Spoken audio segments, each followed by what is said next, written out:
So I thought, so I'm sorry, so we're doing it in two tranches rather than three. Today I thought what I do is kind of go over the big chunks of the collection that do make us special, or what I think makes us special. Maybe someone else will think it differently. And then next time, which I think is on the 7th, I'll do favorite acquisitions. I mostly picked acquisitions that I have good stories about. Sometimes I'm like, oh, I really love that. I don't have a story for it. There we go. So I thought we would start with what we look like now, right? So we've got some great images of there's the Walter Wing. And here, of course, is the atrium. This actually, it's kind of interesting. The origins of the architecture, I don't know if you know this, but we started out with Todd Williams and Billy Chen as our architects. They're New York design architects. They were wonderful to work with. They came up with this idea of a 2-story wing, heavier on the top than the bottom. If it reminds you of the Barnes, they designed the Barnes after us. We were sort of the trial run for the much larger budget that the Barnes had. They started it. The pre-patinaed copper, however, what happened was then we had the kind of mini depression-y recession thing of 2008-9, the big recession of 2008-9. And we really just didn't have the capacity to finish the project with Todd and Billy. But Todd and Billy had already picked a fabulous local architect, Michael Bongiorno, to work with us. You always have to have a architect from your state. It's the way, it works. And so they had really just gotten us to this big idea phase. But Michael was the one that really sold us on this wonderful pre-patinaed copper. I was really hesitant. He drove me to like 2 other places. There are only like 2 other places that use this material in the state of Ohio. And he took me there because I was very hesitant, but I think he was right. You don't want it to look like everything else, it could have just looked like an extension of more limestone. So it has a very distinctive quality. But I was going to say that Todd and Billy had no idea how to connect the 2 buildings because they really thought about that. And that's not what they do. They generally do a whole new building. They weren't very interested in connectors. But the atrium was the brilliant brainchild of Michael. Again, so this really becomes Michael Bongiorno's building. I always give Todd and Billy credit at the beginning of the story, but this is Michael Bongiorno's building, and he really kept, was a labor of love for him, of both professional standing, but also of love.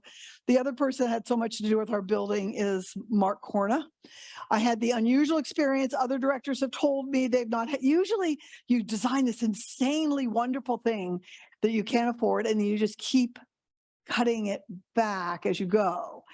We had the experience that as we designed it in kind of in live time, in real time, we come up with some insanely cool idea, but Mark Corner was always at the table and he said, yeah, I like that too. You can't afford that. So let's come back to, the wonderful thing is we ended up designing what we built. So you don't feel like, oh, there was this thing and we've got this.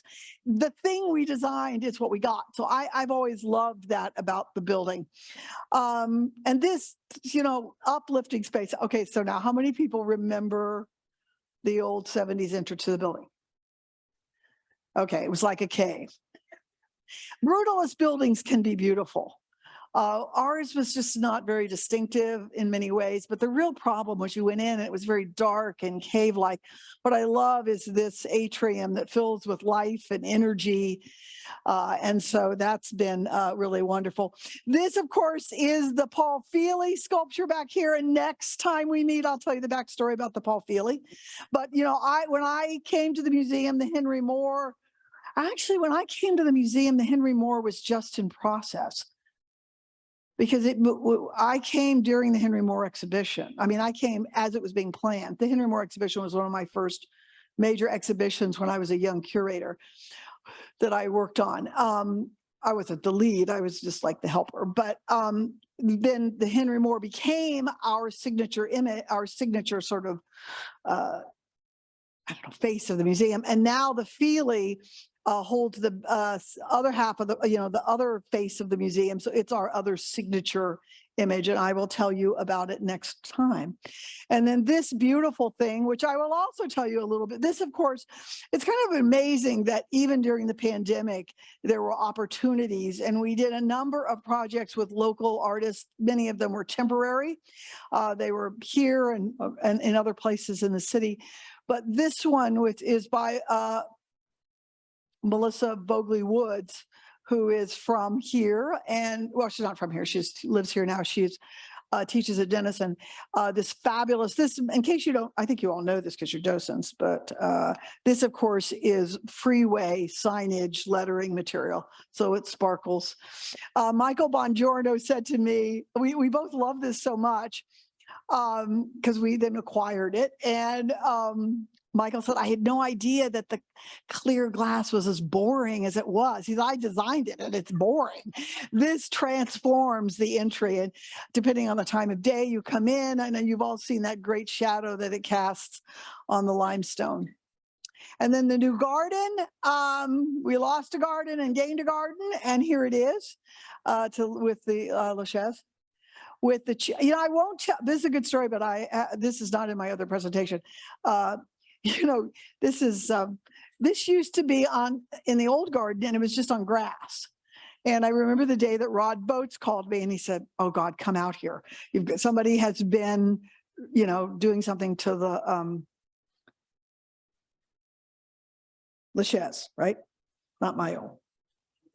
Which is it? Mayol. Nannette can't remember. Mayol or Lachaise. Mayol. And I went out and the toes had been fooled with. The toes had been, looked like someone had sat there with a penknife and, worked the toes. And I thought, who would do this? And who would have enough time to do this that we didn't notice? So we call up Bob Lodge, our conservator. We quickly send him photos. And Bob said, oh, it's lead. The Mayol's lead. I said, yeah, the Mayol's lead. And he said, it's a squirrel. And I said, what?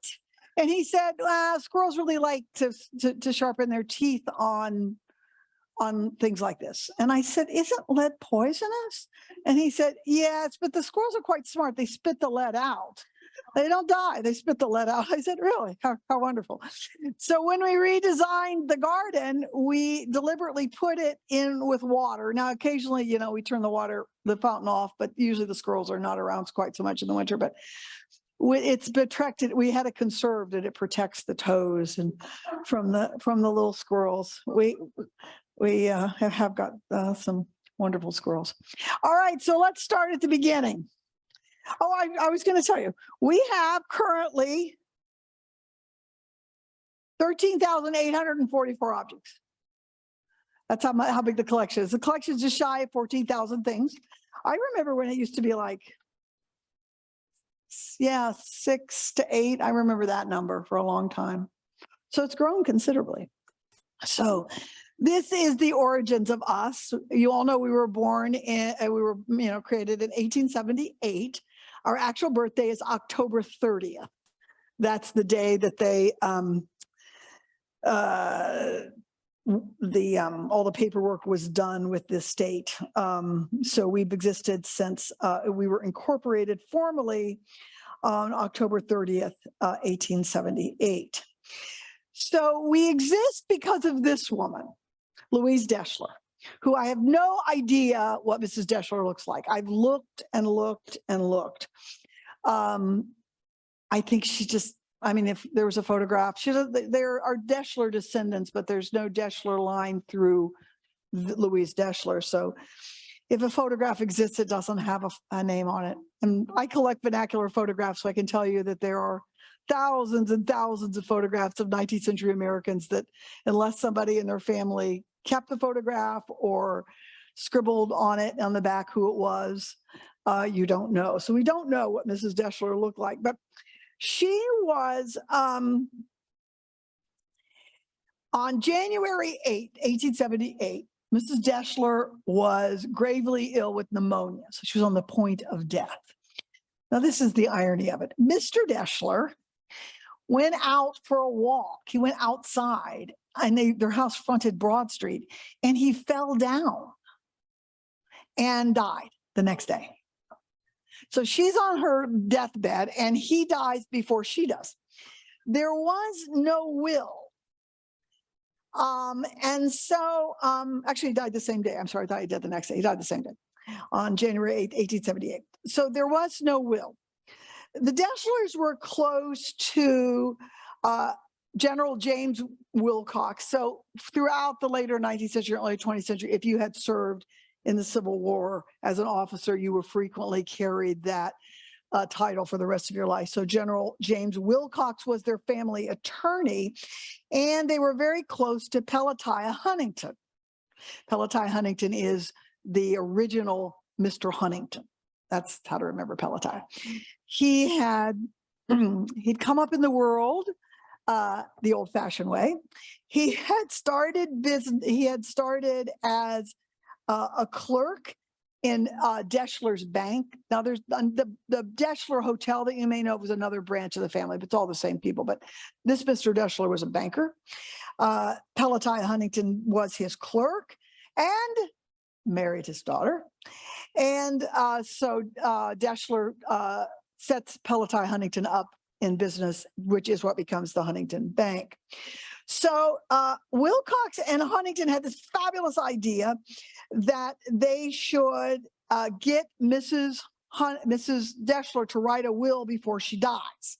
And she doesn't die until the will is executed on January 9th and 10th, the 2 days after Mr. Deschler's death, and probated on February 15th, 1878. So she left two things. She left $45,000 in a perpetual art fund, in other words, an endowed art fund, whose income was to support the promotion of arts in the city. Nobody knows what happened to that money. And she left her house to the Art Association as a bequest so that a art gallery could be established. Her nieces and nephews did not think much of this idea. They challenged the will and won it in court. So the house goes to the nieces and nephews. We're not at all sure if what happens then is they at least think they're going to be able to get the $45,000. But we don't exist yet. So there's no way in the state of Ohio that you could leave money to a nonprofit that didn't exist. And so trying to figure out how to incorporate a nonprofit according to state law was very challenging. And so another gentleman who helped us was Judge Swan. Between Judge Swan and General Wilcox, they wrote legislation that was presented in the state legislature to allow us to incorporate a nonprofit. And so we become, even though Cincinnati is older, we become the first art museum, incorporated nonprofit art museum in the state of Ohio. Cincinnati is much older. It's the reason it's called the Art Palace of the West. But the reason that we get this distinction is because it was the only way to get the $45,000. No one has a clue what became of the $45,000. It doesn't seem that it really ever came here. But without all of this around Mrs. Deschler, we will be here, but maybe many, many years later. And we have the Deschler Society now, which is the society that honors planned gifts to the museum, because this was a planned gift. It didn't come true, but it was a planned gift. So Marie Louise Falconer Deschler was sort of our founding mother. We didn't have any property. Remember, the house goes to the nieces and nephews. So we sort of lived in rented rooms for many years. We were just kind of peripatetic, kind of moving around the city. We did our first exhibition in 1888 at, I love this, at the Early's Piano Parlor, which I don't know, I'm sure I could go find out where it was, but I'm sure it was somewhere downtown. So that was the first time we had an exhibition, but we were living in rented rooms of different places. Then in 1919, there are two mansions used to live on this property. I'm telling you things you know, right? You already know all this, but it's kind of fun to hear it again, right? There used to be two properties on this right here where we live. We were our city block. One was owned by the Sessions family, Francis Sessions, and the other by the Moneypennies. So in 1919, the Moneypenny Mansion, let's stop for 1 minute. So we're founded in 1878. The art school is founded in 1879. The art school that becomes CCAD is founded in 1879. We're founded in 1878. Generally speaking, the women run the art school and the men run the museum, what was in the gallery of Columbus Gallery of Fine Arts. So generally speaking, it's the same group of people. I always used to think they could plan, pillow talk in bed. They could plan stuff because, they're both on the same thing. But we don't merge until 1923. We're founded separately. We merge in 1923, and then we divorce again, as you know, in the what's the date of our divorce? I came in 84. We were already divorced. We divorced either in the very early 80s or late 70s. We divorced we divorced in a period when almost all museums and art schools sort of split back. So we were split together, split again. But in 1919, they bought the Moneypenny Mansion for the art school. And then Mr. Sessions, same year, I think it's the same year, Mr. Sessions, Francis Sessions, dies and leaves us his mansion. And the address of his mansion was 478 East Broad. We're 480 East Broad, so, eventually. And he left it to the Columbus Gallery of Fine Arts. And this is that. This is a photograph of the Sessions building. Sessions home, I'm pretty sure. Is it? I'm pretty sure it is. Yeah, it's not it's not Bacon. So that happened in 1919. So we were in the 20s, early 20s, we were living in these dueling mansions. We tear down the Sessions Mansion in 1928 in preparing to do a new building. We're going to build Baton Hall is built for the art school, and the 1931 building, now called the Ross Building, was built for the gallery. And of course, just like we were building right around the 2008-9, we decided to build a building right on the cusp of the Great Crash.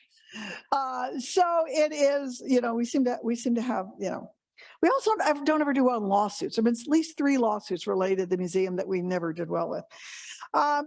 At the time that we merge in 1923, we name our first director, William Hecking, who is actually only here. So we named him in 1923. He's either gone by, you read it differently. By 1926, he's definitely the director at the Albright Knox. But he might have been director. So I think he was here 2 years. But I've also read that he was, left in 24. But I mean, he's not here long though. He's here a year, maximum 2 years. Really, it's really 1 to 3 years. That kind of. The records seem a little. For the second director is Carl Bolander in 26. And then Philip Adams in 1935, who later goes off to be down in Cincinnati, right? Not Cleveland, Cincinnati. But anyway, so Mr. Hecking's going to come back to us in just a minute. So this of course was the ad for them. This was part of the promotional materials to get us people to donate to build the new building, to build the Ross Building. So let's talk about the collection now. The rest of it's all about the collection, but it's kind of nice to know the history of the site and everything. So we did not have a collection for a very long time. Our collection really doesn't start until the 20th century, though poor Mr. Schumacher tried really hard. Mr. Schumacher was head of the collections committee for the collections we didn't really have, was always trying to get us. He would take people on buying trips. He was constantly trying to, and he would write, if he would travel alone, he would write back to the board and tell them he found something great, that he was going to buy it and bring it back. And so we really had this kind of difficulty starting a collection. But the origins, I would say, have to do with the legacy of George Bellows. And the reason that we have a great American art collection in Columbus is because of George Bellows and Ferdinand Howe. Those are the two foundational pieces of this collection. So I thought we'd talk about George first. So George, of course, born and raised in Columbus. Get that beautiful little photograph of him in that little skirt when he's like, you know, that little dress thing with the hat and stuff. Born and raised here, only child. He goes to Ohio State for 3 years. He's an athlete. He's one of those, something that we don't see quite as much today. We have an athlete and an artist. He was interested in both. So he was a basketball player, baseball player. Even looked like he was looking like he was going to play minor league ball for baseball for a little while. He goes to Ohio State for 3 years. George's father, again, he's actually the child of his father's second marriage. He has a half sister by his father's first marriage. His father was a widower when he marries George's mother. George is his only son, however, and we sometimes say George Bellows, that Mr. Bellows Sr., Mr. Bellows was a architect. We like to elevate Mr. Bellows. Mr. Bellows was a builder. He was not a trained architect, but he sure wanted his son to be a trained architect. So he's really pushing for George to go into a solid profession like architecture. And George really wanted to go to art school. So at the end of your third year at Ohio State at this time, you had to take your junior year exams, and George just forgets to do that. And so he cannot go back for his senior year. His father relents, lets him go to New York. So he arrives in New York in 1904 at the age of 22. I think his father insisted as long as he lived at the YMCA, which his father thought was safe, it was okay to go to New York. He begins to study with Robert Henry, who you see on the left. Robert Henry was originally from Cincinnati. He was teaching at the New York School of Art. George Bellows, I've always thought this must have been a very difficult relationship. We would not have George Bellows without Robert Henry. I absolutely want you to know that. Robert Henry is sort of the mentor that sort of forms sort of the kind of ideological art philosophy of George Bellows. You would not have him without Henry. But he was so much better a painter than Robert Henry. That must have been painful for Robert Henry. Robert Henry could do a good painting now and again. I mean, there are very good Robert Henry paintings, but he doesn't have the consistency or what in the art business you call the gift of the hand. George had the gift of the hand. I mean, he could just incredible, painted very rapidly, he had a very kind of athletic, sort of physical way of painting. And he was, you know, Henry's protege. There were a number of people who were in Henry's protege. So Henry is so important because without him, you would not have the Group of Eight. You would have all these things, all these people that are around Henry as a teacher and mentor. So but he must have seen, he was a brilliant teacher, but he must have seen the gift that Bellows was born with. But it is this idea of painting urban America, paint the America of the cities. That whole idea is Henry writ large. Not so much the portraiture, though Henry did a lot of portraiture. I think portraiture was more of the standard things. George does a lot of portraiture early on. But the thing is that they're both Ohioans. Now, here's the little nutty idea. George and Henry, Bellows and Henry had the idea that they could make Columbus the centerpiece, like a mecca, what do you call that? Sort of a focal point of contemporary American painting. Okay, I find that just a bizarre idea, but they truly believed that we could become a base, what is it when you talk about? No, art for all. It's a national program, but we're a hub. It was a hub. This is why I'm retiring. We have to play 20 questions with what word I want. The hub. So we're going to be a hub. We were going to be, but we could be an incubator. I like the incubator word too. We could be an incubator. We were going to be the place outside of New York that was going to be for. Of course, you're shocked that it did not work out. But they gave it a good try. And in 1910, there had been this fabulous exhibition, the Independence Exhibition in New York, that Bellows had both participated in. They both been, I think they were organizers. I'd have to go check, but they were, involved deeply. And they decide to bring a variant on that to Columbus in 1911. And of course, in 1911, we don't have a museum yet. We don't have anything yet. We rented rooms. So they're going to have it at the library. I'm doing research on this and I've got to start working more on it. I used to think it was quite a small show. It was like 60 plus. I mean, it was a big exhibition and it was a variant on the great show that was in New York the previous year. All of that excitement. This is, let's see, wait, am I going to run into this? This is the famous show where this painting is, this Rockwell Kent is in the show, as is some other athletic pictures. They hang the show. The city fathers all come and go, oh, no. Naked men, we're not having this. No. The women and children of Columbus will be destroyed if they see this. So much to their credit, Bellows and Hendry say, if we take this down or we take any of these other few things down, we take everything down. We go, we're not going to do the show. So they come to an agreement that this painting and a few other sort of more challenging works were put in a separate room that was for gentlemen only, to protect the sensibilities of women, children, and Columbus.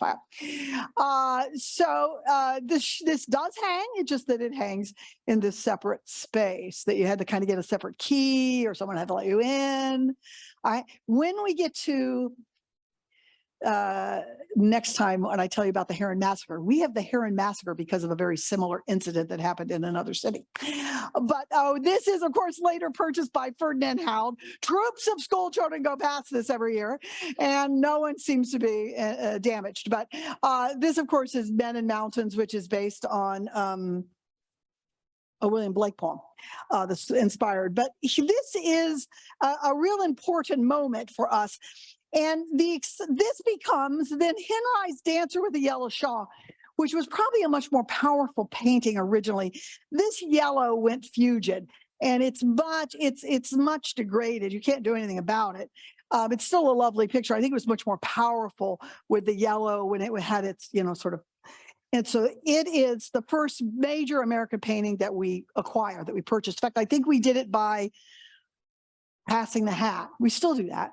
So it's an old idea, passing the hat, giving people to give you money to acquire it. So Henry and Bellows gave it a great try. We don't become the hub of American contemporary, but it's important because Bellows never forgets us. He comes back, he dies young, as you all know. He dies at the age of 42. In the mid-20s, but he never forgets us. His early portraiture career, many of the sitters were from Columbus. This whole idea in 1911 of this, fabulous, American modern exhibition here in Columbus. There are just continual links, even though he never lives here again. After he goes to New York, in 1904, he never lives here again. He comes and goes, but there is this continual legacy, and the energy around him as one of the great painters of his generation results in us acquiring over time the most important George Bellows painting collection anywhere, right? And this again, this urban painting urban America, painting the America that is represented by, New York City. The other thing that George Bellows is a renowned painter. He's also a renowned lithographer. In fact, he is credited with saving lithography for artists. By the time George Bellows comes of age, lithography had become a highly commercialized medium, and it was artists were sort of like staying away from it. George Bellows is one of the ones that kind of creates the rebirth of lithography for artists. And he was a brilliant printmaker. For some reason, the Columbus Museum of Art kind of, I don't know, we didn't like, I don't know what we were doing, but we just sort of never really paid attention to George Bellows as a lithographer. We had some here, we had some there. We didn't really focus on this until 2001. I think it's 2001. I didn't write that down. Didn't write that down. There is a collection in New York. The thing we did not have was any of the boxing prints. And that is the centerpiece that you want for George Bellows. You got to build your lithography collection around that. There was a great New York collection in the, I think 2001 or 2002. The Rifkin collection in New York. And this is one of the great, and the Rifkin collection had all superb impressions of all of the lithographs, of all of the boxing lithographs, of all those athletic ones that you want. And we didn't have any of those, and those are the most expensive. So we were able to acquire the Rifkin collection through both some money and some trading. There were duplicates in the Rifkin collection for us. Warren Adelson, the dealer who did the deal with us, he was the gallerist who did the deal, who was offering the Rifkin collection, allowed us to do partially in cash, partially like if we had a duplicate in the Rifkin collection, then he would keep one impression and we would keep the other, and he let us choose the impression. And then we had some deaccessioned works. So all in, we were able to create a deal that brought the Rifkin collection, which enabled us to create, the Committee on Collections then created an initiative to we want to become one of the top 3 Bellows lithograph collections of anywhere, of any museum. And we are on the cusp of achieving that. We will probably have achieved it by 2005, which is the centennial of George Bellows' death. We're very, very close. 2005, did I just say? I'm sorry, 2025 in 3 years, 2025. So we'll have achieved that. And we've got great, distinctive, rare prints that are, there's only one impression. The most important Bellows print collection, complete Bellows print collection, is at the Boston Library, followed by, I should know the next one. I'll look it up. But anyway, we're going to be one of the top 3. We are excited about this. This has been a real drive. It's been a real focus of Committee on Collections. And it's really transformed, it's now we can say that we have the most important Bellows collection in both of the things that he was. This is just another example of his portraiture done. This is his daughter, Anne, who the children pose for him quite a bit. So, and it also led to this. So as we're working on the lithograph collection, we decided what we also, we also needed was a master drawing. And we had not had one. We don't have like a major, we have like small, preparatory drawings and some smaller pieces, which are lovely, but we don't have a big, pushy master drawing. And we acquired last year this fabulous drawing. He did it actually, it's a drawing, and it also has some collage elements in it when you see it. It was up for a while, so you've all seen it. It has these little collage elements in it.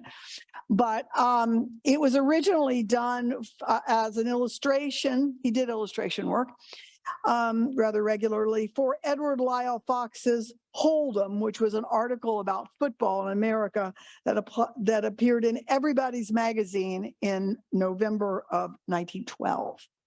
But this is big. I'm sure you all saw it when it was on the wall for a while. It's resting in the dark now. Drawings have to rest. So, and we got this because of the support of Don and Techie Shackelford, who just absolutely love George Bellows. And so they've been a huge supporter of the initiative around prints and also this getting this drawing. So there's a whole stream of work, that stream of growth of the collection that comes out of the Bellows and the kind of early American realism that's connected to George Bellows. John Sloan was very close to George Bellows. We acquired this picture in 1980, and this is the first picture you're seeing that was acquired by Howard Fund II. And we'll talk about Howard Fund II. At one point, we decide to trade some of the great depth of Howard for some breadth. And there was a deaccessioning from the Howard collection, and what we used it for was to acquire things related to the Howard collection and a Bellows, both kind of together. Though Howard never bought a Bellows. It's interesting. I think he thought it was already covered, but Howard was really collecting to give to the museum. And we never got the whole Howard collection. I remind you, we got about 65% of the Howard collection came to the museum. So one of the horrible rumors that was difficult to deal with for a long time was that we had, through that deaccessioning, we had disturbed a perfectly intact private collection, which is not true. Now you can disagree about the deaccessioning. I did for years, and then I decided I had not sat down and done my due diligence, which was to look at what they had deaccessioned. And in all honesty, I only disagreed with one picture. I mean, he really, Bud Bishop really, and Steve Rosen really did, who were the director and the curator at the time, really did a great job of trimming the Howard collection. And we got some wonderful treasures that we continue to value today. Among these, the Sloan. My only thought about this wonderful Sloan, I have to tell you, is I was touring George Bellows' younger daughter, and this has been, I don't know, 20 years ago, and she was looking at this picture, and she started like touching her hair. And I said, "What is it?" And she said, "Well, whenever I see a John Sloan, it makes me think of my mother." And I said, "Well, why?" And she said, "Well, there was this evening when the Sloan, she was a little girl, and her mother she said, I had this very unmanageable hair, and my mother was like brushing it vigorously, trying to pull it together in a ribbon and do something. And she said, so my scalp always tingles when I look at a John Sloan painting." And she said, so she was doing that. And then she said, "I remember my mother twirling me around and looking me in the eye and saying, 'The Sloans are coming to dinner. Be nice to Mr. Sloan. He hasn't sold a painting.'" Sloan had a horrible time selling pictures. He really had a hard time in many times during his career, sort of, unlike Bellows, who sort of, his first great major painting, of course, was the Stag at Chargey's in 1909. And he always was, very successful, unlike Sloan, who struggled far more. It also leads us to things like the Edward Hopper. So this, again, is that strain. In fact, Hopper is considered to be second generation Ashcan school. This Hopper, and then it also helps us understand the sort of interconnection of early modernism and contemporary. Mr. Howard was actually buying contemporary paintings. When we buy a lot of those Bellows pictures, they were near contemporary. And this we bought in 1954. So we purchased it 2 years after it was painted. So the people often say, you shouldn't really buy contemporary art. Nobody knows what's going to stay in the canon and what isn't. I agree, nobody knows. But all you have to do is, and then you do buy things that then the piece, that artist, it's maybe a nice piece. The artist, him or herself, doesn't quite, stay maybe as prominent, but still you have a great work of art.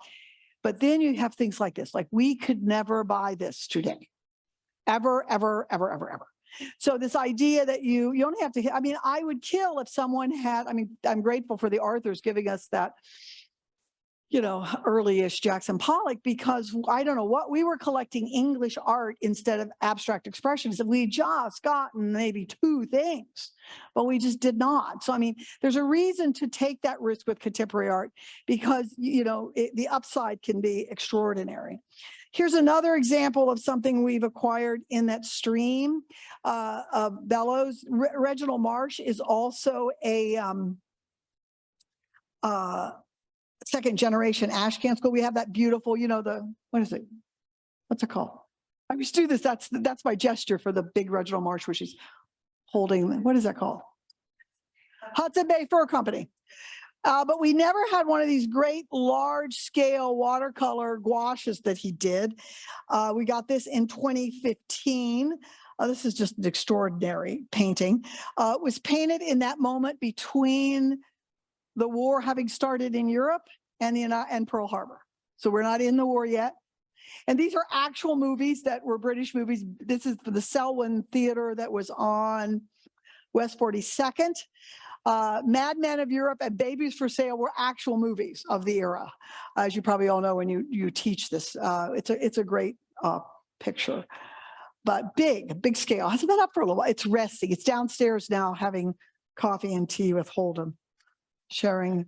And then, of course, the Shackelford family not only has supported the lithos and the lithograph project and the drawing, it has also helped us with our new George Bellows Center, which we're really excited about. So Mr. Howd, oh God, we're really going slow here. I've got to speed up. Mr. Howd, we all know. This picture over here, we're more familiar with this because he's in the galleries, right? But this is Mr. Howd, photographed by Clarence White. So Mr. Howd gave us about 65% of his collection, 280 works, in 1931. He dies in 1936. Our Mr. Howd. 34, I'm sorry. I thought he died in 36. No, it's 34. Sorry. So how does the Howd collection come to the museum? It's this man here who this is the only photograph I've had of Bill Hecking. It's not a very good one.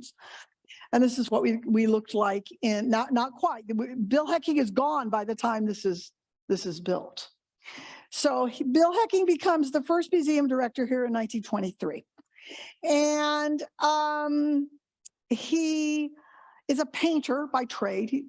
Finally, during my time, we've actually acquired a nice Bill Hecking landscape. I mean, William Hecking is not extraordinary, but he was a painter. When he goes off to Buffalo after he leaves Columbus, he runs the Albright Knox for a while, but then he helps found the art school in Buffalo and then teaches. So he leaves the art museum profession.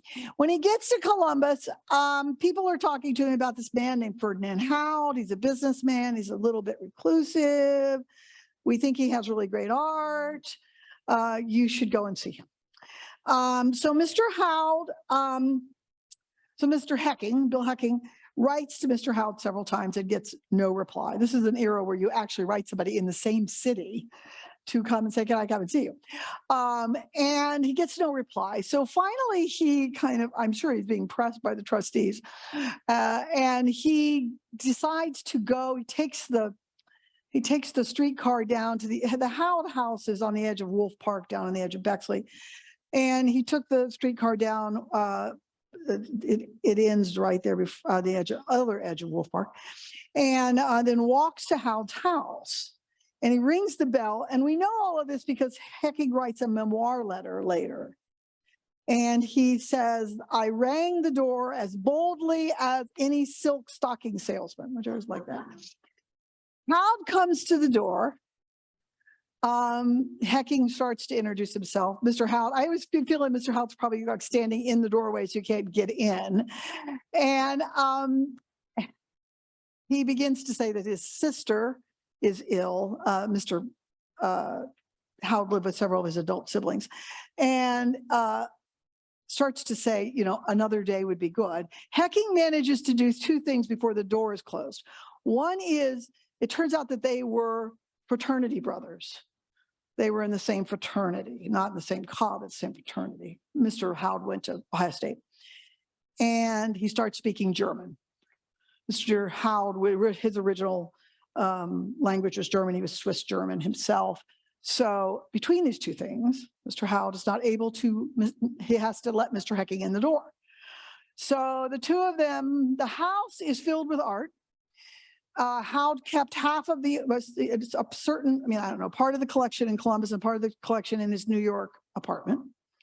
But Hecking is overwhelmed because it's all really fabulous, particularly American modernist works, which is really American contemporary at the time. So Hecking is like thrilled. He talks to Hal, Hal finally pours his heart out, says he wants to have an important museum here in his hometown. He saw Columbus as his hometown. And he says, I just want to, and he says, Hecking tells him about how they're going to try to build a building. And Hal says, well, I will give, I think it was $100,000 to the building project, or if you raise, I think they were trying to raise, I don't know, 500,000. And if you get something, he'll put in the last 100, or, there was some sort of, you still do this today. Very familiar conversation. And Hecking is thrilled. So he races back downtown. He races to the Huntington building. Now, the current Mr. Huntington, there's always been a Mr. Huntington, it seems. Mr. Huntington, and he races in. It's a Friday afternoon or a Thursday afternoon, but it's late in the week because Mr. Huntington's already taken the train to New York. So he's not there. But Mrs. Huntington is there picking a package up to take to her husband on the next train.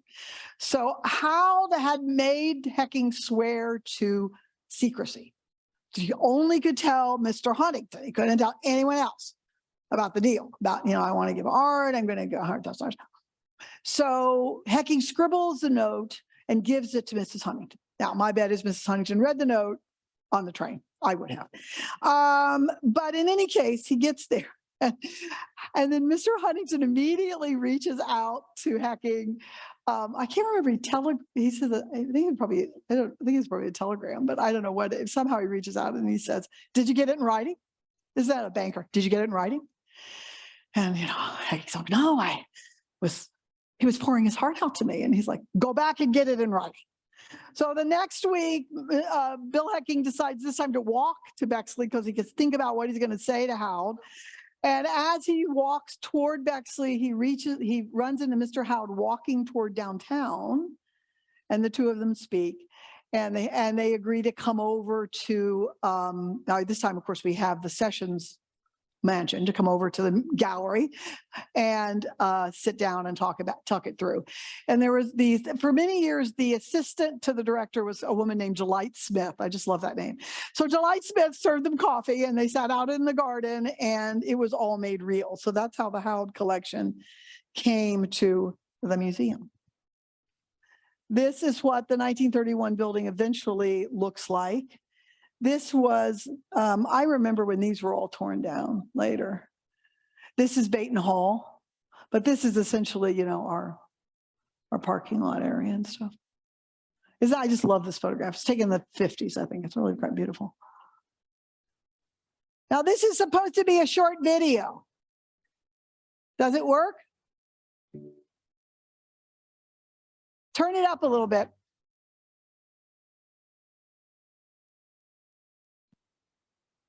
Georgia O'Keeffe. Oh, okay, How come I'm not in his new book by Columbus Museum of Art?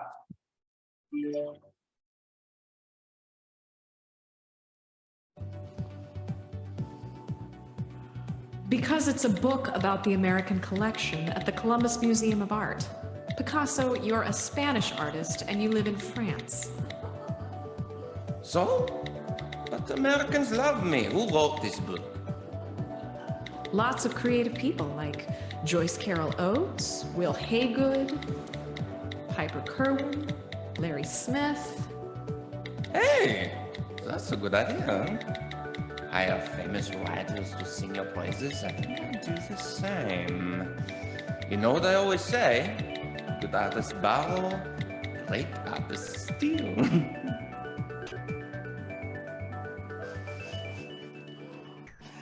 That, of course, was the promo that we did for the American book. And there are American books in the back, and I gave them out at the last week and evening. But also, you're all welcome to take more. If you have one and want to give them to a friend, do that.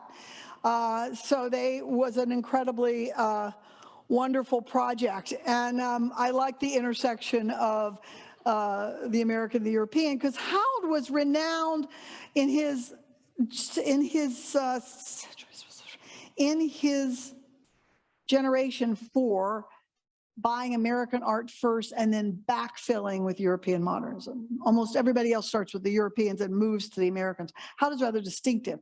And of course, you know our collection really well. And it is, you know, still one of the great American modernist collections in the country. And in our book, in the Reflections book, we're still discovering, and great writers talking about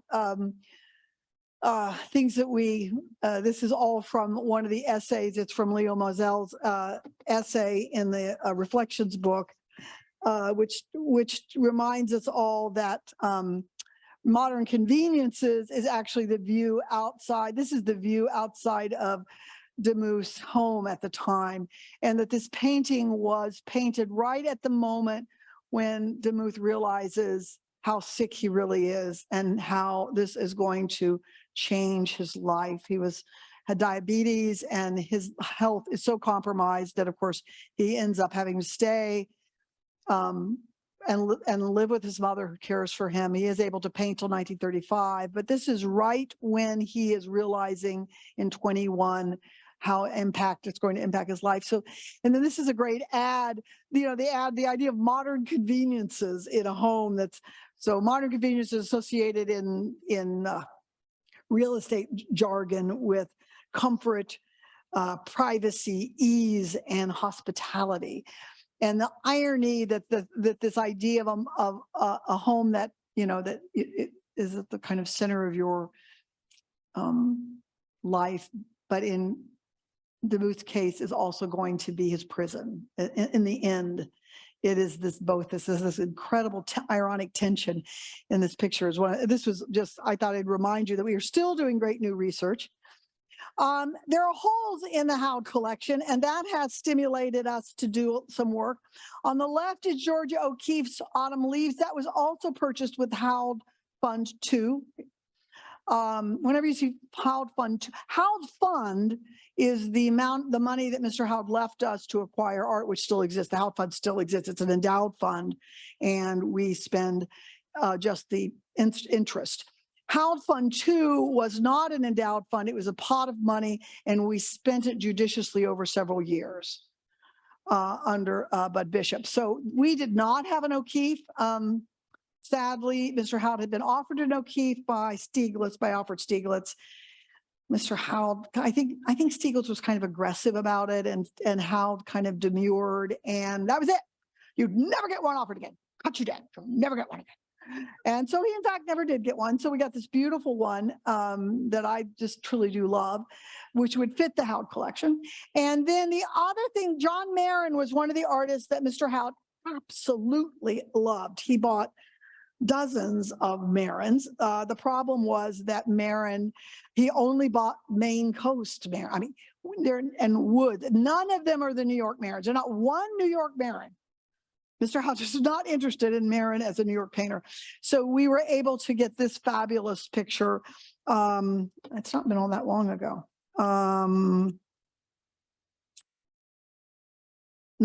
2010. Often these acquisitions are made with a combination of the Howard and Derby Fund. Mrs. Derby left us money for art. Alice Shilley was the other, another connection through Howard and through Bellows. Shilley knew Bellows. Shilley, of course, stayed home. She didn't, she traveled, but she lived here. She never went to live in New York. She taught. And Mr. Howard owned two fabulous watercolors, one of them on the left from Alice Shilley. Just a few years ago, I think it's right around the time of COVID, maybe just before COVID, we decided to refine our Shilley collection. It's another area of the collection where we had just kind of randomly gotten things by Alice Shilley. So we looked at the Shilley collection. The Committee on Collections looked at the Shilley collection as a set part of the collection, and we decided to refine it. We traded up some of the weaker pictures, kept the donor's name. Always, we try to keep people's names alive, and have acquired some masterpieces by Alice Shilley. This one from 1922, The Green Door, Morocco. After doing American, Mr. Howard started doing European, and you all know these pictures, fabulous pictures. And these often it is this collection that has inspired in Mr. Howard. The reason we did the Picasso and World War I exhibition was because we own great Picassos because of Mr. Howard. Oh, yeah, wait. And then this one is a real, again, another extension of Mr. Howard that I really love. This is Thomas Hart Benton in his Paris period. This was probably in the Howard collection. We can't absolutely make sure, but this painting was taken in to be reframed by someone. Mr. Magnuson, who owned a frame shop here in Columbus, it was left there for decades. And so when he retired and closed the frame shop, Mr. Magnuson gave it to us. We think it is the painting in the Howard notebook, but we're not absolutely sure. I wrote to Mr. Benton when he was still alive, to Thomas Hart Benton, and asked if it is indeed by him, and does he know whether it might have been a Howard picture. He wrote me back and said it was by him. He could absolutely confirm that, and said if I would kindly return it, he would burn it. Whenever he could, Thomas Hart Benton tried to destroy these very early pictures. We all know the Thomas Hart Benton of representation of sort of American scene painting, but he does start out in Paris with these great abstractions. So this is a very rare picture because when he could, Mr. Benton destroyed them. We're going to speed up a little bit. I don't have quite as many stories, but I think we want to get through the whole collection really quickly here. So another incredibly important foundation piece for us is folk art. And we were given a fabulous, not fabulous, but really strong pictures from the 19th century American folk art by the Garbishes. The Garbishes were not from here. They were New Yorkers, I believe. And when they were getting ready to disperse their collection, they created little pocket collections and then gave them to different museums to start folk art, try to get general museums to collect folk art. The Met got one of these little Garbish packages, and it was this was in the 67. There was the first little package, and then there was a second one in 81, which someone must have died in 81. We got another gift from them. But the Met got some. I think the Met, I think the National Gallery too, at major museums, really important museums, really wonderful. And we were one of the museums that got this little pocket collection to start collecting folk art. I'm not sure that would have really found deep roots here. What really found deep roots here is Mr. Pierce. We were early supporters of Mr. Pierce in terms of him coming out into the art world. I started at the museum in January of '84, so I met Mr. Pierce one time, but I did not know Mr. Pierce the way I knew Amina. But he was an extraordinary carver. Of course, he was not from here originally. He was from Baldwin, Mississippi. But Mr. Pierce and his barbershop, which is where that sculpture is in the parking garage. We lost that property. There were efforts. There was a community effort to try to save the barbershop, but the barbershop had been sold and had already been converted to something else, so it had to have been redone again. But we weren't able as a community to do that, which is why saving Amina's home and studio was all the more important. We needed not to lose a second place for us that has great meaning. So Mr. Pierce had kept some of the key carvings. He sold a lot of carvings. The barbershop was, one side was the barbershop, one side was the display of all the wood carvings. He started carving early in his life. He kept key pieces that he felt were central to who he was and could always be at the barbershop. So he would preach, he would teach from those carvings. Crucifixion, Obey God and Live. Those are two of the central images that he refused, central carvings he would never sell. So these carvings came to us at Mr. Pierce's death. Another story, I've heard people say that, we bartered with Mrs. Pierce. We did not. Bud Bishop was not interested in folk art. He was not something interested him. We had done an exhibition with Mr. Pierce while he was alive. And we had a few pieces, but Bud Bishop did see this opportunity and he reached out to Mrs. Pierce and said, we'll buy everything in the barbershop if you would like it to sell it to us at the museum. And she named her own price, and we did pay that price. So if you do hear that story that we bartered and we got the money, we did not. I've seen the documentation, and it was very clear that Mrs. Pierce, and I knew Mrs. Pierce. I did not know Mr. Pierce, but I knew Mrs. Pierce, and she was very happy with what happened with the museum. And this is, of course, one of his great carvings, which is you all know the story of this. I won't take time to tell it. If you don't know it, come and I will tell you the story of this carving, because it's it's an autobiographical carving. But we've again, Pierce, the Elijah Pierce collection, another collection we kept trying to shape and elevate. During Michael Hall's time here, he did a lot of work on this collection, where he would help us get things that so it would really show the full breadth of Mr. Pierce's work. This one is mine to share, though. This is Elijah Escapes the Mob, which we got in 2001. One afternoon, this is a very late carving. And it has that late carving style, but this is a carving we wanted to know where it was forever, and we didn't know where it was. And one afternoon, someone called and said, one of Mr. Pierce's descendants is up here. Would you come up and say hello? And so it was Skip Pierce, who is one of the grandsons of Elijah Pierce, and he'd missed the big show. It was after the big Elijah Pierce show, and we were just chatting and talking. We had a few pieces up, and we were talking, and he was moving from somewhere to somewhere. I think he was moving back to Atlanta. He's in Atlanta now. He had been in Chicago much of his career, and then he was moving to Atlanta. And we started talking, and he said, well, everyone, I said, there are things we don't know where they are. And he said, oh, really? And so I said, yes. And I said, for instance, this Elijah Escapes the Mob, which is a incredibly important later carving about an autobiographical subject that I think it took Mr. Pierce years to be able to carve. And there's only one carving of this. There is not, Mr. Pierce often did multiples. He liked to carve subjects, so he did variants. There's only one of these. It's very important. And I said, so we looked and looked, we have no idea where that. He goes, oh, well, I have that. I said, what do you mean you have that? And he said, well, we all got one piece when my grandfather died. I said, oh my God, you know where it is? And he said, yes. And then it turned out that he needed, he was, trying to figure out how to have enough money to move from Chicago to Atlanta. He was changing his business. So we did this as part to help him get to his next dream in Atlanta. And he was excited for it to be at the museum. So we purchased it from Skip. Amina, I could talk forever, and I'm not going to. Amina Robinson, in the end, is probably going to be one of the most important things that happened during my directorship. I knew Amina the whole time. I'd never known the Columbus Museum of Art with Amina. Amina started coming to the museum when she was a teenager. We steadily have acquired major pieces. We've done major shows throughout her life, and then the major show that we just closed recently, last year.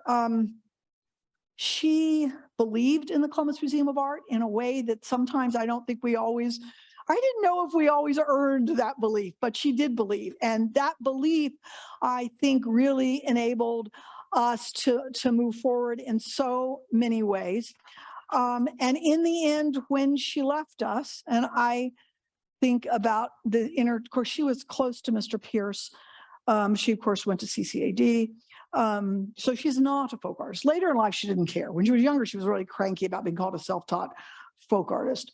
But later on, she said, I just don't really care as long as people look at the work, But she was a trained artist. And Mr. Pierce, though, was a mentor in another way.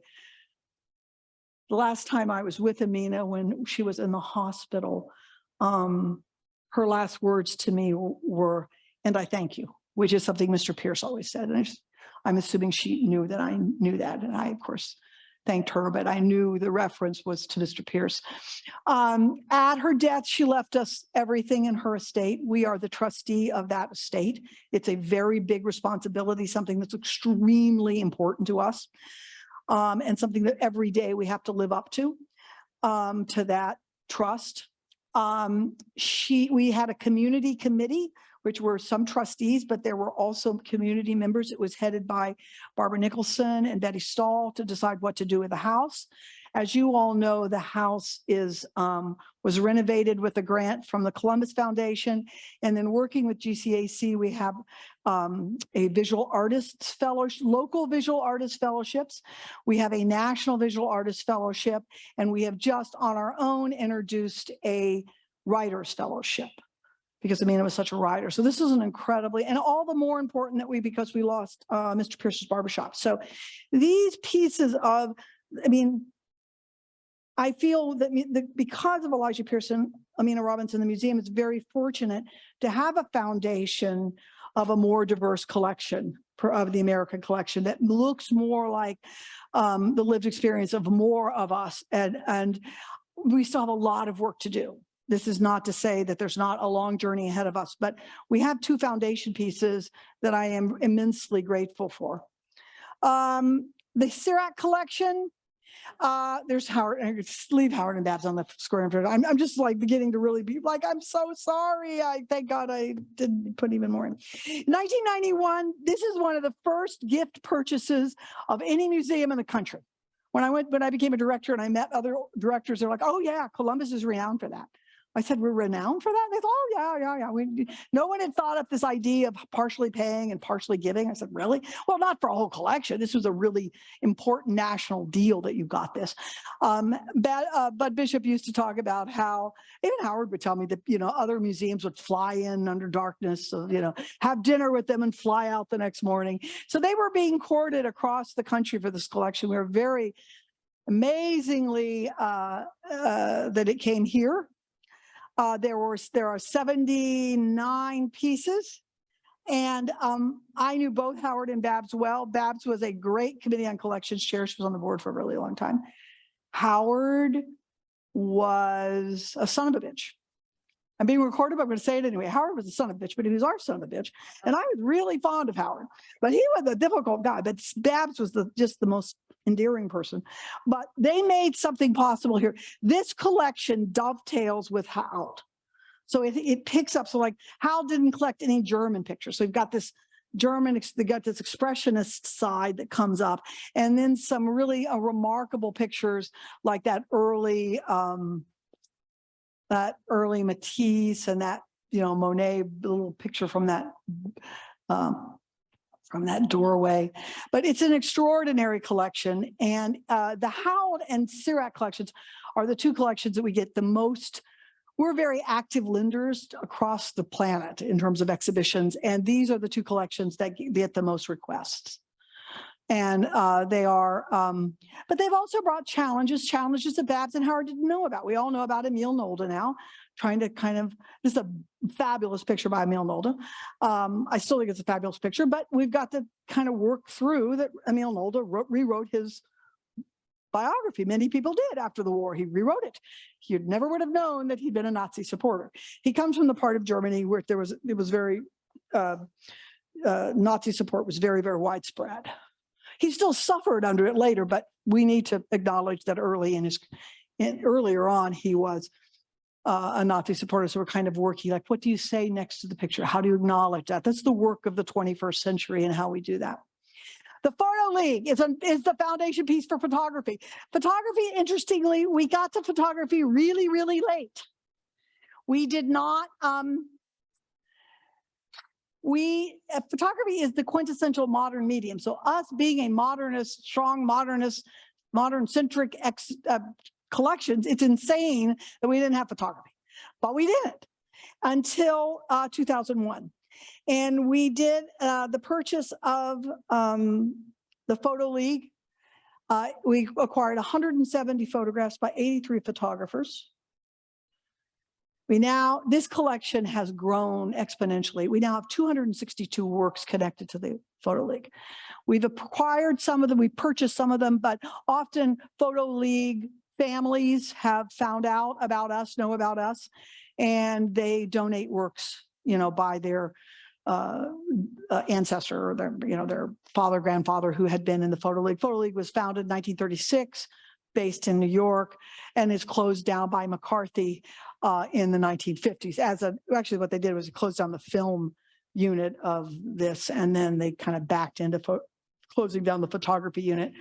But it is an extraordinary documentary photography collection. It's the most important collection of Photo League material anywhere in the country. The second most important collection is held by the Jewish Museum, which was our partner in the Great Photo League exhibition. I remember sitting through all of the arguments about this was a lot of money for us when we acquired this. The Schiller collection. So, okay, so we have, I sometimes joke and say that Mr. Howard collected the very best of white Protestant men, art by white Protestant men. That was his American men. But that's who the market, the art world was, particularly filled with. And so the Schiller collection, which again was sort of a gift purchase relationship. And the reason this is a Chicago family, they do not live here. I borrowed the pictures from them for many years. But what really got us this collection is Chicago. Understandably, the artists of Chicago would have liked to have had a number of these pictures, but because of the size of their institution, the size of their collection, they were looking to kind of pick certain pictures that would come to them. And what Phil wanted was for his 95% of his collection to go somewhere intact. So we took that collection, which had, let me think, it has 2005 is when we got it. It has 440 works. 376 are prints. So what this collection did was bring us a really big swath of strong 20th century print makers who were interested in issues of social justice. This collection is about social justice. It's about social issues in America. It brought us our first Jacob Lawrence's. It brought us our first Romare Beardeds. It brought us our second George Tooker, which actually is a civil rights picture. It really lifted up because printmakers, a lot of women printmakers, because printmaking was something you could, like photography was easy. It was not as hard to get into as painting in terms of the things that you needed. So the threshold was lower. So women artists and a lot of Jewish voices too. So this collection, if you take Howard, his modernist picture, if you take Bellows, Howard, then you take Elijah Pierce, Amina Robinson, and Schiller, the collection, the American collection, starts to look like America. And so this was an incredibly important acquisition for us as well. That was in 2005. Then just the other day, as you all know, we've just all lived through the announcement of Donna and Larry giving us their collection. I know you all are, it's very fresh in your mind that they have a wonderful sort of Chicago element to the show, to their collection, and also it's Columbus centric. So all of the pieces, I think all of the pieces that were in the show are now promised gifts to the museum. Many of them will just go ahead and be staying here. That great picture by Roman Johnson of William Hawkins came in the middle of, we were hanging the show. And Larry called and he said, I have this picture that people are, let me send it to you quickly. So it's, he's sending to me on my cell phone. I was literally washing my hair. I was standing in my bathroom, like trying to dry my hair. And I get this fabulous picture of William Hawkins by Roman Johnson. And he said, should I buy that? I said, are you kidding? Yes, buy that and bring, and he said, I can bring it over right away. So we rearranged the show so that it would be there. And then another aspect of the show, the collection that I think people are just less familiar with, aren't less familiar with, it's an important part of the collection, is we have a textile collection. And the full potential of the journey with these textiles is only sort of, it's not, we've got a long journey ahead. It has just begun. So this is the Dawn and Jean Stuck coverlet collection. Again, I knew Mrs. Stuck. The collection came in 1989. She gave us 364 coverlets, many of them from Ohio and the Midwest. Coverlets are middle class objects. They are not, the wealthy were not interested in these. This is something that's very middle class centric. When we received the collection, it was the most important collection of figured and fancy coverlets in the country. And it's an extraordinary collection. There's a major book on it. This is one of my favorites. we does anybody remember when we created little reproductions? We sold them in the store. Yeah, I owned this one. I loved this one. And my daughter, when she was a teenager, they all spent the night at our house. I was kind of a dumb parent. I didn't realize that they were spending the night because we were in the village. And then after everybody went to bed, they all snuck out, ran around the village at 14 or 15, thinking that was the coolest thing possible. And it seems that they took this coverlet, the reproduction of it, with them down to the park. And then they heard a sound and they all left and ran away and came back to the house, but forgot the coverlet. And someone in Granville owns this coverlet, I suspect, but Nannette no longer does. And then more recently, Donna and Larry Wasserstrom, Donna and Rodney Wasserstrom's quilt collection. Donna was the driver here. Rodney was the trailing spouse here. We acquired it, and it was a gift in 2015. The stuff collection was also a gift. Both of these were gifts. 404 quilts. We're in the middle of doing a fabulous book on the quilt collection, so I'm really proud of that. And then finally, we'll wrap up with the Pizzuti, of course, came in 2018, really announcement really was beginning of 2019. So it's really, again, the potential of that has not been realized because of COVID, but we did get to do the great exhibition that was in both spaces. I think that was really wonderful. And again, just we did get some wonderful art with this, but it's just a small fraction of the Pizzuti's collection, Ron and Ann's collection. And finally, the future. Here's the future. Pete Scantlin, who is on our board, is a voracious collector of contemporary art. Last year, you got the first taste of it, and you will get a second taste in the spring. So a new set of works. All of these works are promised gifts to the museum. Formal promise gifts, which means we have a written, letter of agreement, which is, I mean, there are different kinds of promise gifts, but it is promise gifts with an actual letter. And wonderful pieces. Robin Williams, actually, she's originally from Columbus. That's it. Robin Williams, yeah. It's a woman, right? Yeah. I went long. I mean, Jen said, now that make sure you have like 20 minutes for, if I've screwed up. Those are great. So thank you. We have questions at 11:30. Well, we got 10 minutes though. You can ask one question then, and then if you have other questions, jot them down back on the 7th. Yeah, that's a good thing too. You're like, oh yeah, then that'll overtalk on the 7th. Some think you're dying to know about the collection that you don't know. Sure. Yeah, yeah. So we have it on tape. I wonder why we got to keep Bacon Hall, because it belongs to me. What? So the question was, why did we get to keep Baton Hall? We did a financial deal with the college. So when we divorced, we had to separate the property. And the decision was that the museum would keep everything on this city block. So Baton Hall came to us. That's why Baton Hall came to us. Does anyone else? Oh, come on, we have another one. There must be something you're just dying to know about the collection. I'm not sure I know the answer, but And what gives you goosebumps still when you see it in the galleries? Gives me goosebumps when I see it in the gallery. That's a hard one. It's kind of like picking your children. I have a bad habit of, it's going to be really hard is when I leave, I can't touch things anymore or get too close. The galleries, I already freaked the gallery associates out, but I really will have to be good. There are things I'm just, I'm amazed. I think, is he up? The novelman's not up. I love The Host. The Host is one of the pieces that was the most amount of money that I ever spent when I was a curator at first. Because I think it was just shy of $1 million. It was a lot of money for us, but we have wonder. I mean, I think the thing that gives me goosebumps is how much the texture of the collection has sort of changed over time.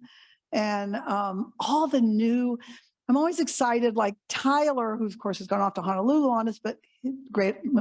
The American, collection, what is it, 1 or 10? I am going to retire and not know the difference between one and it's one, right? It's where the American stuff is. I always get those scoops. That's really bad that I do that. But I love that installation because I love different I think the thing that gives me goosebumps is the different conversations that the collection can have depending on what you put next to something else. I think that is real, and that excites me about that installation that Tyler did, because I think, oh, I had not thought about doing that. And I think there's just endless variations on conversations, you know, that you can have in the galleries if we, you know, mix it up with different objects next to each other. Yep. Nannette, your own research on Madigo. Oh, we're going to do Manigo next week or next, whenever the 7th is. And you've done your own research. Yes, we're going to talk about the Manigo and Birchfield and Gandy Wiley. I have a whole list. All we're going to do is look at great acquisitions I have great stories about. And so we can just cut it off. It could go, this you could not do this. You got to get to the end, and that you got to get to the end. That one we can just cut off because we can just stop. Is it a super short one, Molly? That's okay. Okay. I have a request for the 7th. Oh, okay. Can we get your top 10? Oh, I don't know. I'll try. You did give me your top 10, so I have to take that So serious. this would be your top 10 favorite exhibitions during your time So, here? or do you want, Or or you want reference the to- exhibitions or collections? Okay, I'll do my top 10 Alright. exhibition. All right. Yes. And my Well, request I for a have it. review, You gave me the thing. I have the little thing. all 400. Oh, okay, that would be great. Yeah, we've done a lot of exhibitions here. Yeah, remember that you want to remember the exhibition endowment in your plans. It does take all of us. You've all heard my story about the woman, you know, when I was like first director, you've all heard the story, and she's a lovely woman. She invited me to her condo and I had no idea why I was there. I still go to almost anybody invites me. I go to almost anyone's house still to this day, but then I definitely did it. And she was like talking and wandering through the house. And so I started saying, oh, I would look at something. I said, oh, this is very nice. And then she said, do you want that? And this repeated several times. And I was like, oh. So we sat down and I said, so I think you're thinking about your estate plan. And she said, how did you know? But the key about that was that she then said, well, I could give you some little things. I don't have very much money. And I mean, I'm going to give something to my church. And I think there was something else. And then she said, but it isn't any kind of money that the museum would be interested in. And I learned something there, because people think, you know, because of whoever, the Rosses, the Scantlins, your wealthy families du jour, they think that's what the museum is only interested in. And if I only had, you know, $10,000 to leave in my estate, or 5,000, or, you know, that the museum would turn its nose up at that. I want you to know that is not who we ever were. Well, I don't know if we ever were that, but we haven't been that way in a long time. And I believe it takes all of us. I don't have a lot of money, but I intend to leave a little bit to the museum. And we value and love all of those gifts. And I want you to tell other people that too, because I think still that lingers in the water supply, in the water, you know. So I will see you guys on the 7th. All right. Thank you. Yeah. So just real quick, in case anyone missed it, we are not doing the picture book refresher this afternoon. It will be on the 31st. There was an unavoidable conflict came up. And I want to know your answer to Bernard's question. So you don't have to tell me now, but bit by bit, I want to hear what work of art gives you goosebumps. All right. So you all, thank you for coming out.